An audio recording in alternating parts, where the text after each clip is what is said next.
am your host, Marcela Sanchez, and today we're here again rolling, talking about what I know that you don't know. So sit down, get some popcorn, shut your mouths, and let's get started. This week, we're going to talk about the Bill of Rights. If you don't know what that is, just sit down, because that's where we're going to get started. We are releasing the ticket soon, so come see your favorite artist. Oh my god, I'm so excited. She is not my favorite artist, and she never will be. This is a cult. You don't have the freedom of religion or speech here. Both of you need to grow up. You don't have any rights here. Ma'am, I'm going to say this in every school that we do have freedom of speech, so I will and can say whatever I please. No, you don't. I believe you don't have the rights here. Well, you should read the Constitution. As previously seen, you saw how Ashley really loved Taylor Swift and wanted to express it to the whole world, but Allison was not having any of that. But good thing that Nathan was there to defend her, because it's in your constitutional right. According to the First Amendment, you have the freedom of speech concerning anything with religion, expression, assembly, and the right to petition. This helps so that Congress can't push one religion over the others or anything, so you could express yourself in any way you want. This was tested with the court case of Tinker versus Des. You know what I'm saying. So this court case specifically was where students wanted to protest the Vietnam War, wanted to wear black armbands, but the school found out and banned it. This was then later put into a court case because they felt like they were getting blocked from their freedom of speech. So when you put this one to the case, just know to use it responsibly. A girl was walking. Are we talking? Girlies. So the weapons that I have here are this. Excuse me, ma'am. What's your problem? Can I help? This is illegal. Can I help? This is illegal. No, it's not. No, we can sell guns here. I'm almost like 1,000% sure. Have you read the Constitution? I actually have. Really? Yeah.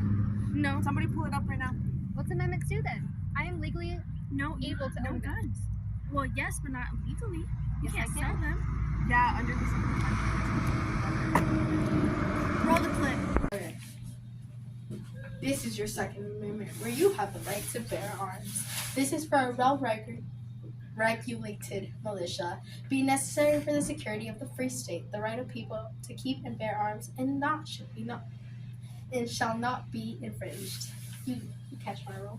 So, your Second Amendment. This was put on how do we explain this? It was rocky at first, but the court case made a decision with the Columbia versus Heller. The District of Columbia banned functioning firearms from homes with children under 12, of which caused a lot of people to go cray-cray, and was taken to court with Congress, where Congress revoked and sided with a Bill of Rights, where it says that you do have the right to bear arms. Just don't shoot anybody. It's pretty cool. Me too. It's really cool. Let's invade this one. Hi, how can I help you guys? We're here to take over your house. What do you mean? Oh, Girl, this is nice. oh no, you guys can't stay here. This is my residence. Actually, we can. No, I don't think so. I think it's Alright. protected under the Third Amendment. No, we're on a mission nearby. We need a place to stay. I think we're gonna stay here. I don't think. Can you guys get down? The Third Amendment, where this forbids the United States to forcefully house the military personnel in the citizens' homes during the peaceful time, and it requires the process to be prescribed by law in the time of war. What does this mean simplified? It means no soldiers in your homes if you don't want to during peace times, Nobody calls it war times. Nobody messes with those. This was put in a whole shebang during the court case of Kerry. If you don't know what I'm saying, look it up. This court case was covered the dispute of the National Guard and the workers' dorms while they were acting as prison workers during a strike. What does that mean? That means that they took people out of their homes so that they could stay in it, and we do not like that. This, of course, is less used for amendment, but still, it's good to know. 3. As you guys just heard, you guys can get out of the house. You may have won this one, but not the next one. We're actually going to search your house because we're already here. But you don't have a search warrant. We don't need one.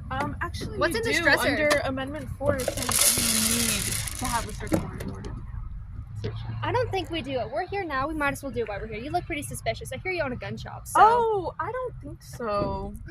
I think so. Yeah. Who's telling you this information? Me, the myself, and I. cops. Oh no. Yeah, let's. She has something to hide. How dare you? You have somebody back with a warrant. As you can see, this was a violation of their Fourth Amendment Bill of Rights, where they have the right, where Nadalyn had the right to not let them search their house without a warrant, because as you can see, Amendment number 4, it says no searches or seizures if they do not have a possible cause or a warrant. This, however, does not guarantee that they will not have any searches or seizures. It just means that your privacy is protected. So this was shown upon with the court case of Carpenter versus the United States. And bug her. Well, I'm her favorite student because I was her TA.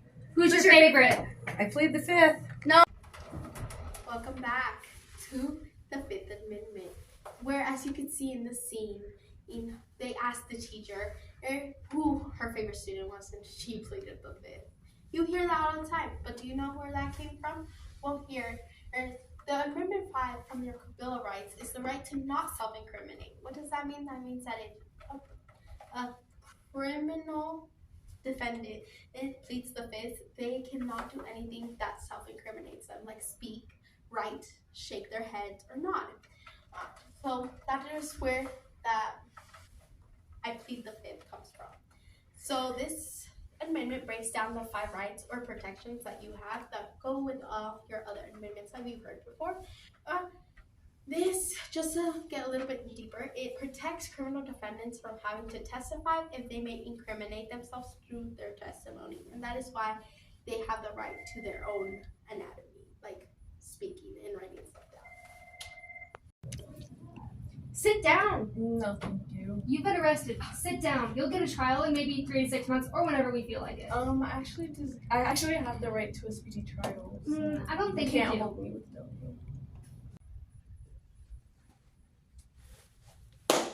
Amendment number 6, the right to a speedy trial.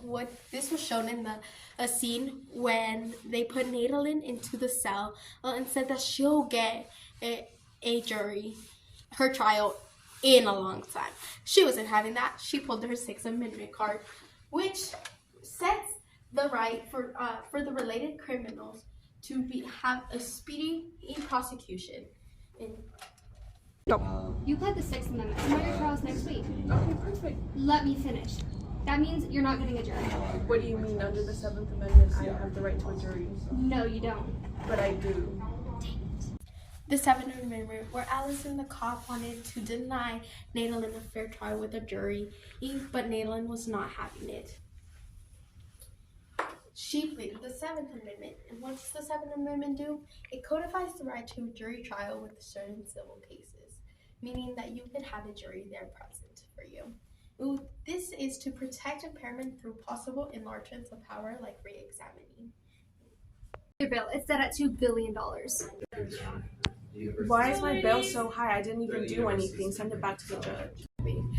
This works for Nadalyn because under Amendment 8, she has the right to have a non-excessive amount of bail. Well, what that means that if her crime was minor, she does not have to pay $2 million, which it was. Hey, coffee's not allowed. You shouldn't be allowed to have coffee. Coffee should be against the law. Like that's not okay. Oh, sorry, you almost caught me. The 9th Amendment, it is where Holly tried to get Ashley to stop drinking coffee because that was wrong when she really couldn't do that. Why? Because the 9th Amendment, it protects your individual rights. And if it's not written in the Constitution or written in the law anywhere, it doesn't make it real. I'm the federal government and I have power over all your driver's licenses. No, you don't. It's up to the people. Last but not least, Amendment number 10, the last of the Bill of Rights. Let's get into it. So this amendment claims that anything that is not enumerated, which means written down in the Bill of Rights, in the Constitution, and it's not up to the government, it's up to the people. Shit, click it, I'm tired. Just keep talking.